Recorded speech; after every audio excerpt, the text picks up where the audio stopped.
Hello, welcome to my channel. Register as Nurse, your go-to destination for all things related to nursing in Canada. This is part 4 of our NCLEX information series. In our previous videos, we cover about NCLEX structure, administration, passing standard, and about CPR report.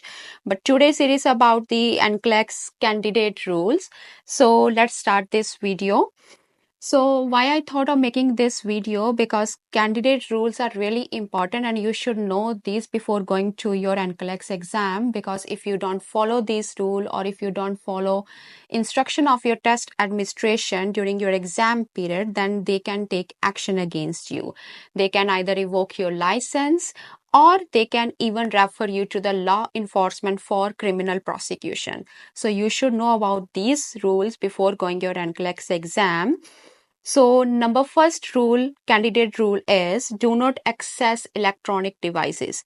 So all of your electronic devices like your cell phone, your smartphones, your smart watches, MP3 player, fitness bands, camera, any kind of electronic devices, you are not allowed to take that in your test. You're not allowed to access that during your exam. So what you have to do, when you carry these electronic devices with you to your test center, they will provide you plastic bag. You have to put your electronic device in that plastic bag, close it completely, and then you have to put that bag in a locker provided by your test center. So you are not allowed to access that bag or your electronic device at any point of time in during your exam period. That also includes your break periods. So when you finish your exam and when you're going to leave the test center, you have to give that back to your test administrator. They will examine your bag, and if they find any sign of tapering, then they can that can result into the incident case report. So do not access your electronic device even during your break period. And if you refuse to store your electronic device in a plastic bag, then you are not allowed to go for your exam. You have to book another exam appointment, and you have to pay another exam fees, because your previous exam appointment fees, they are not going to refund you. So make sure that please put your electronic devices in a plastic bag provided by you during your exam period. So next candidate rule is regarding your personal item policy. So again, all your personal items you have to store in a locker provided to you by your test center, and your test center are not responsible for any lost or any misplaced items.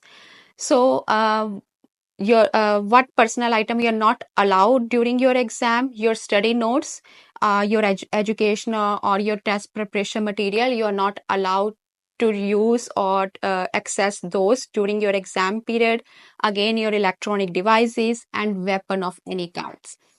But following personal items, you can access those during your break period. These are your bags, your purse, your wallet, your smart watches, food, drink, gum, lip balm, scarf, coat, hat, any medical aids or devices. You can access those, but only during your break period. So next exam policy candidate rule is examination confidentiality. Yes, you have to maintain examination confidentiality, and if you do not follow this rule, then the NCLEX board can refer you to law enforcement for criminal prosecution. So please follow exam confidentiality. That include that you are not allowed to remove any of the exam item or responses from the testing center. You are not allowed to discuss any of exam item or responses. Anybody, including your instructors, your friends, you are not allowed to do that. You are not allowed to reconstruct any of exam item or responses based on your memory, and you are not allowed to seek any kind of the help to answer any of the exam item. That means you're not allowed to use your phone, text, email, or in person during your exam period, including your break. And if you witness that someone violate these candidate rule, you can always report that to NCLEX board, and you should compile with the follow-up investigation.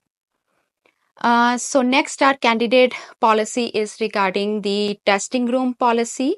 So your test administrator will provide you with a noteboard and a marker. You can use that noteboard for writing any, like if you get any calculation during your exam, in your exam, then you are allowed to use that noteboard for that thing. But you are not allowed to cover any part of your computer with that noteboard. And if you need a more noteboard or more marker, then you can always ask just by raising your hand. Then you are not allowed to write any of the exam item on any part of your body. You can only write any exam item or responses on your notebook. If you experience any kind of hardware or software problem during your exam, just raise your hand and your test administrator will help you. You are not allowed to carry your earplug to your exam. Your test administrator will provide you earplugs, so you can use those, but you're not allowed to carry your own personal earplugs. And you are not allowed to take exam for somebody else. Next candidate rule is regarding the break procedure. So you are allowed to take a break approximately after 2 hours, then again approximately after 3.5 hours. Instruction for that will appear on your computer, but be sure that all breaks count against your testing time. That means exam clock will not stop while you are on your schedule or your unscheduled break. Like unscheduled break means apart from your after your 2 hours or your 3.5 hour, you are allowed to take a break, but you can take break at any point of time. Just raise your hand and your test administrator will help you. But exam clock will not stop while you are on your schedule or your unscheduled break. So make sure of that. And last is, if you have any concern regarding your exam or your administration or regarding the test center, you can always call exam candidate service toll free number. That's 1-866-496-2539, or you can email them at info@ncsbn.org within the 14 days of your examination. So that's about today's video. If you want more nursing related content, please subscribe to my channel.